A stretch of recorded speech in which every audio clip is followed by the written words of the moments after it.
Hi. Is that a Pokemon shirt? That's hilarious. It is, especially after your last answer about video games. Yeah. But I have a 3-year-old. He likes it, so. Oh, that's all right.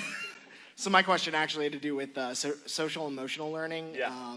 I've heard several commentators mention it. Carlin Borisenko, Tim Pool, etc. Yep. They've all mentioned how this is something that's sort of creeping into the schools and is also sort of connected to wokeness in some way. Can you elaborate further on that? Because I really don't understand. So social emotional learning is trying to adjust how you teach based on social and emotional circumstances, which is a direct segue into CRT. So for example, that we must change the way we do math based for black kids because they have different social emotional background. It is CRT under a different name, right?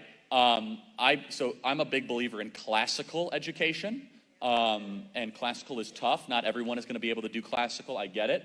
But the classical method is Christian in nature and brings young people on a journey towards the truth and will also have them be able to defend the truth, I think, in a more solid and proven way. Anyway, but the issue with social emotional learning is acting as if, based on a kid's skin color, that they will not be able to find the truth or be able to understand math or science. And it's incredibly insulting. It's hyper-racist is what it is. It's like, oh, the black kids are too dumb to be able to figure this out. Like, I reject the premise.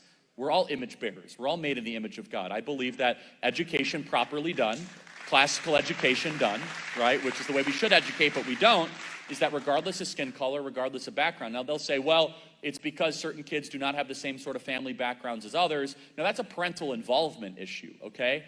That's not about adjusting the curriculum or how you teach it.